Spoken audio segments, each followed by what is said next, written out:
శాఖ ఏపీ గ్రామ సచివాలయం వార్డ్ సెక్రటేరియట్స్ చట్టం 2023లోని హోదాలు నామకరణాల మార్పుకు మరియు వారి ప్రాథమిక విధులను సవరించేందుకు వార్డు విద్య మరియు డేటా ప్రాసెసింగ్ సెక్రటరీ నుండి విద్య అనే విషయాన్ని తొలగించి వార్డు సంక్షేమ మరియు అభివృద్ధి సెక్రటరీకి అప్పగించే ప్రతిపాదనకు రాష్ట్ర మంత్రి మండలి ఆమోదం తెలిపింది. మనందరికీ తెలిసిందే, సచివాలయాల్లో వివిధ కార్యక్రమాలు నిర్వహించడానికి 10 మంది గ్రామ సచివాలయాల్లో 11 మంది వార్డు సచివాలయాల్లో సిబ్బందితో ఏర్పాటు చేసిన విషయం మనకు తెలిసిందే. ఈ ఎడ్యుకేషన్ సెక్రటరీ ఎవరైతే ఉన్నారో విద్యా డేటా ప్రాసెసింగ్, వీరు ఈ ఎడ్యుకేషన్కి సంబంధించిన పనుల మీద గ్రామాలు పర్యటిస్తుంటే లేకపోతే సచివాలయం బయట పనుల మీద ఎక్కువగా తిరగటం మూలంగా ప్రజలు కొంత అసౌకర్యానికి గురవుతూ వాళ్ళ పనులు కాకపోవడం మూలంగా దాన్ని ఎడ్యుకేషన్ తీసేసి సంక్షేమ వార్డు విద్య డేటా ప్రాసెసింగ్ సెక్రటరీ విద్య విషయానికి సంబంధించిన నిధులు నిర్వహిస్తున్నప్పుడు వార్డు సచివాలయం నుండి బయటకు వెళ్ళడం వల్ల పౌరులు వార్డు సచివాలయం నుండి సకాలంలో సేవలు పొందడంలో చాలా అసౌకర్యాన్ని ఎదుర్కొంటున్నారు.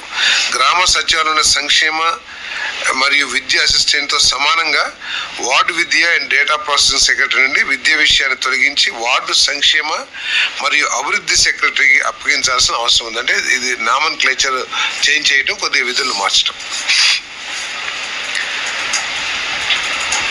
ప్రస్తుత మండల్ యుఎల్బి జిల్లా పరిధిలో ఆమోదించబడిన సంస్థాగత కేడర్లో 1785 గ్రామ వార్డు సెక్రటరియట్ ఉద్యోగులను తిరిగి కేటాయింపు చేయడం వలన ఖాళీ అవుతున్న సమాన సంఖ్యలోని ఏఎన్ఎం వార్డు ఆరోగ్య సెక్రటరీల ఖాళీ పదవులు ప్రత్యామ్నాయంగా కొత్తగా 993 పోస్టులను సృష్టించడం ద్వారా GSWS 3 టైర్ నిర్మాణంలో మొత్తం 2778 పోస్టులను డిప్యూటేషన్ అవుట్సోర్సింగ్ ప్రాతిపదికన భర్తీ చేసిన ప్రతిపాదనకు రాష్ట్ర మంత్రి మండలి ఆమోదం తెలిపింది. ఇదేంటంటే గత ప్రభుత్వం ఈ GSWSలు గ్రామ సచివాలయాలు వార్డు సచివాలయాలు 10 మంది 11 మందితో ఏర్పాటు చేసిన విషయం తెలిసిందే. కాకపోతే ఏంటంటే ఈ స్ట్రక్చర్ లోపభూయిష్టంగా ఉండటం మూలంగా ఆశించిన లక్ష్యాన్ని సాధించలేకపోతున్నారు. అంటే ఏదైనా సరే ఇప్పుడు మనకు గతంలో ఎప్పుడు చూసినా కూడా మండలం తర్వాత జిల్లా ఆ స్ట్రక్చర్ ఉంటుంది. ఇక్కడ ఏంటంటే ఈ సచివాలయాలని నియంత్రించడానికి కానివ్వండి, పర్యవేక్షించడానికి కానివ్వండి, లేకపోతే వాళ్ళకి విధుల్ని ఏ విధంగా చేస్తున్నారు ఎవాల్యుయేట్ చేయడానికి కానీ ఒక స్ట్రక్చర్ లేకుండా పోయింది. సో కాబట్టి ఏదైతే ఆశించారో ఆశించిన స్థాయిలో పనులు జరగట్లా. గత ప్రభుత్వం అనాలోచితంగా చేసిన కార్యక్రమం కానివ్వండి, లేకపోతే ఎందుకు జరిగింది తెలియదు కానీ దీనికి ఇప్పుడు ఈ ప్రభుత్వం 3 టైర్ స్ట్రక్చర్ని ఏర్పాటు చేయాలని చెప్పేసి జిల్లాలో కూడా GSWS పెట్టేసి ఈ ఉన్న ఎంప్లాయీస్ అందరినీ కూడా రీలొకేట్ చేయాలని నిర్ణయం తీసుకోవడం జరిగింది.